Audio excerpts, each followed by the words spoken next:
Hello students, my name is Shivanshu Gupta and today I am going to discuss a looping concept in Python. Okay and looping में हमने for loop देखा था कि क्या working है for loop की Python में, कैसे उसका सिंटेक्स लगेगा, कैसे उसमें वैल्यू डिस्प्ले करेंगे, अपनी किसी वैल्यू को more than one time display करेंगे. Today we are going to discuss nested loop concept कि नेस्टेड लूप क्या होता है एंड क्यों यूज़ करते हैं. ओके तो अगर हम लास्ट पे देखें, जो मैंने लास्ट वीडियोस आपको बनाया था, उसमें क्या था, अगर मान लीजिए आपको 1 2 3 4 5 या मान लीजिए आपको 5 एस्ट्रिक चाहिए एक ही लाइन में. ओके तो आपने एक फॉर लूप लगाया रेंज यूज़ करके फंक्शन, उसमें 1,6,1 दिया था.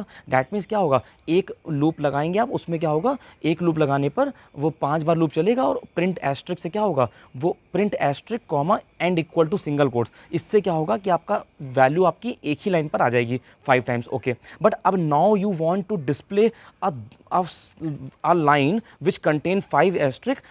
ठीक है, इस लाइन को आपको मोर देन वन टाइम चाहिए. इसका मतलब जिस अरेंजमेंट से आपकी वो लाइन आ रही है जिसमें 5 स्टार आ रहे हैं, उस अरेंजमेंट को अगर आपको मोर देन वन टाइम चाहिए तो इसका मतलब उस अरेंजमेंट को ही आपको एक और लूप में रखना पड़ेगा.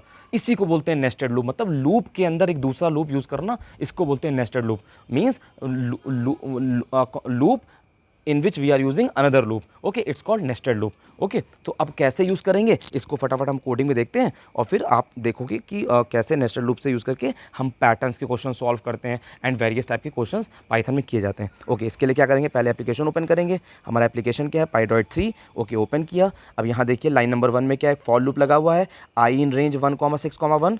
क्या वर्किंग है इस लूप की, अगर मैं फिर से आपको बताऊं, अगर कहीं लूप में आई इन रेंज 1,6,1 लगाए, मतलब आई में वैल्यूज़ क्या आएंगी, 1 से शुरू होगा, 6 का मतलब 1 का मतलब 5 तक जाएगा और 1,1 का मतलब एक एक अपडेशन होगा. मतलब आई की वैल्यूज़ क्या होंगी, 1 2 3 4 5. ओके फिर अंदर आ गए, अगर आई की वैल्यू 5 बार चल रही है, मतलब पहला लूप हमेशा क्या होगा, लाइन को शो करेगा कि कितनी बार आपका चलना है. ठीक है, कितनी बार चलना है, 5 बार चलेगा. ठीक है, अच्छा 5 बार क्या काम होगा, तो लाइन नंबर 1 में जो फॉर लूप लगा है उसके अंदर सारा पार्ट है नीचे, तो इसका मतलब नीचे जितना अरेंजमेंट है वो 5 बार चलेगा. ओके अब नीचे क्या अरेंजमेंट, इसको समझते हैं. तो नीचे अरेंजमेंट क्या है, जे इन रेंज 1,6,1. मतलब क्या, नीचे भी अरेंजमेंट जो है वो 5 बार का है, लेकिन इस बार जो अरेंजमेंट है नीचे वाला 5 बार का, उसमें प्रिंट एस्ट्रिक मतलब स्टार को end equal to single quotes, मतलब सेम लाइन पर कितनी बार रखना है, 5 बार रखना है. ओके ठीक है, तो लाइन नंबर 2 से लगाकर लाइन नंबर 5 जो है, ठीक है, या लाइन नंबर 2 एंड 3 कहता है कि स्टार को 5 बार सेम लाइन में रखना है. ये लाइन नंबर 2 एंड 3 का कॉन्सेप्ट है.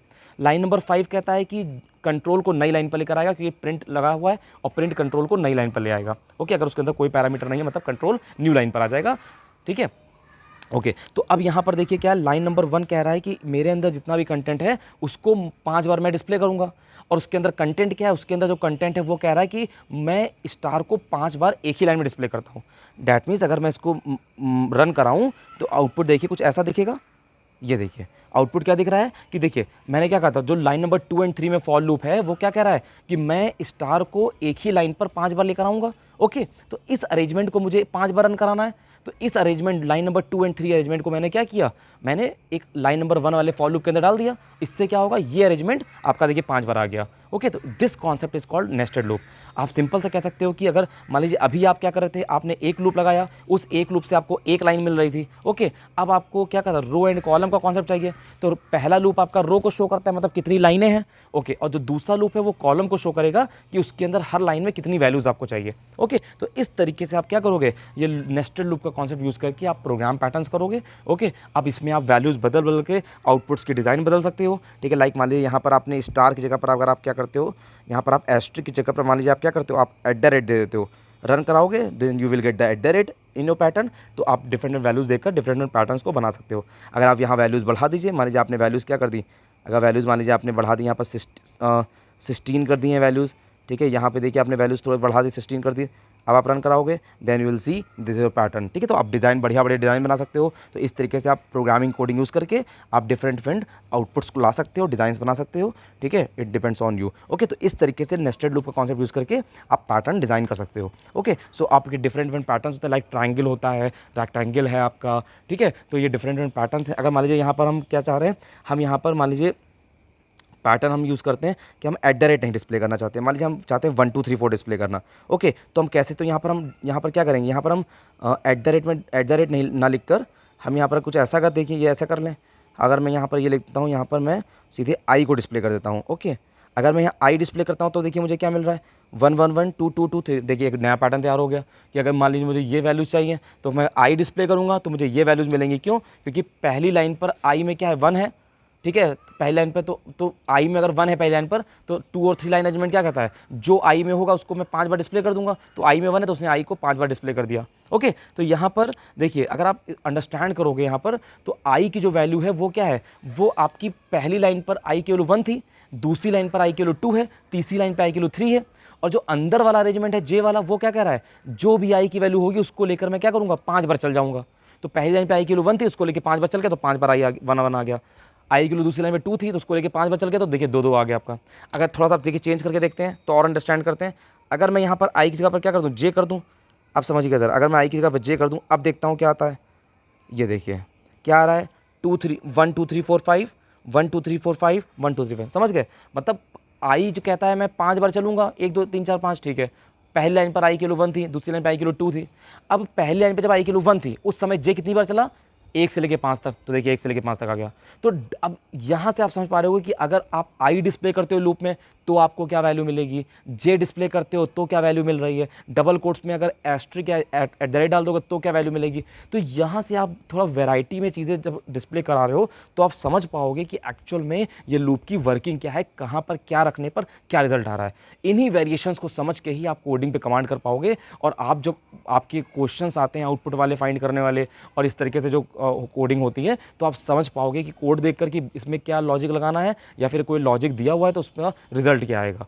तो इसको इन सबको समझने के लिए आपको अलग अलग वैल्यूज़ देकर सॉल्व करना होगा और तभी आप इन कोडिंग्स पे कमांड कर पाओगे। और यही हर कंप्यूटर साइंस का स्टूडेंट का एक टारगेट होना चाहिए कि जितने ज़्यादा आप कोड रन कराओगे, जितने ज़्यादा वेरिएशंस देकर अपने आप वैल्यू बदलोगे, आप एरर फाइंड करोगे, एरर्स आएंगी सो रिजॉल्व करोगे, उतना ज़्यादा आपका कोडिंग पे कमांड होगा। और जैसे मान लीजिए मैं वीडियोज़ बना पा रहा हूँ कंफर्टेबली आपके लिए, ठीक है, तो इसीलिए बिकॉज मैं मोबाइल यूज़ करके कोडिंग को फटाफट आपको समझा के बना पा रहा हूँ। तो देखिए कितना आसान हो गया है। और अगर मैंने वही मुझे वो पूरा अरेंजमेंट करना पड़े, लैपटॉप रखूँ, फिर मैं कोडिंग रिकॉर्डिंग उसमें ज़्यादा डेटा का बनेगा वीडियो वगैरह, तो काफ़ी, तो इसलिए जितना ज़्यादा ईजी टू कन्वे हो आपके लिए मेरे लिए भी उतना ज़्यादा ही स्टूडेंट एक्सेस कर पाएंगे। तो यही है कि अगर सही तरीके से लर्निंग्स को सही जगह पहुँचाना है तो डैट मीन्स करेंटली क्या चीज़ है, क्योंकि हो सकता हो किसी समय पर जैसे बुक्स की को स्टडी करके ही बच्चा अच्छे से पढ़ता हो, ठीक है, लेकिन आज का जो टाइम है उस समय जो ई लर्निंग है उसका कॉन्सेप्ट हमारा ज़्यादा ट्रेंड में है ना, क्योंकि उसकी तो टेक्नोलॉजी जैसे जैसे चेंज होती है, जैसे समय चेंज होता है वैसे वैसे चीज़ें भी बदल जाती हैं, ठीक है। एक्चुअल में थीम वही है कि पहले भी नॉलेज देनी थी, आज भी नॉलेज देनी है, बस मेथड्स बदल जाते हैं। और जब आप मेथड के साथ में चेंजेस नहीं लेकर आओगे तो फिर आप पाओगे अपने आप को कि आप टाइम के साथ बहुत पीछे हो गए हो। तो बस यही चीज़ हमें नहीं करनी है, हमें टाइम के साथ रहना है। आज के ट्रेंड में mobile is very very user friendly. आप कहीं भी बस में बैठे हो, कहीं भी जा रहे हो, कहीं सफ़र में हो, कहीं पर भी हो, तो आराम से अपने मोबाइल निकाला और आप अपनी लर्निंग क्लासेस स्टार्ट कर सकते हो, ठीक है। वीडियोज़ देखकर आपने कॉन्सेप्ट कैच किया और फटाफट आपने क्या किया, कोड को रन करा लिया। और अच्छी बात क्या है कि जैसे मान लीजिए आपको कोडिंग सीखनी है, मैंने आपको बेसिक प्लेटफॉर्म दे दिया, अब आपको कोई कोड सीखना है तो आप गूगल पर टाइप करिए पाइथन कोड और जो भी टॉपिक का कोड डालोगे वहाँ से कॉपी करिए, अपने आईडियल में पेस्ट करिए मोबाइल पर ही और तुरंत क्लिक करके क्या कराइए, आप आउटपुट फाइंड कर लीजिए। इससे क्या होगा, आपको कोड टाइप भी नहीं करना पड़ेगा और हर कॉन्सेप्ट को आप समझ पाओगे कि क्या है आपका। ओके, तो इस तरीके से आप यूज़र फ्रेंडली तरीके से आप कोड्स बनाकर रन करा सकते हो। आई होप कि मेरी बातें और मेरा जो कंटेंट है वो आपको समझ में आ रहा होगा, ठीक है। एंड ये भी जस्ट मेरी बिगनिंग है, शुरुआत है, ठीक है। मैं पूरी कोशिश करूँगा कि आपको और अच्छा कंटेंट प्रोवाइड करूँ एंड मैं मोस्ट ऑफ द जितने कॉन्सेप्ट में क्लियर कर पाऊँ और कोड्स वगैरह अप्लाई मैं बता पाऊँ आपको।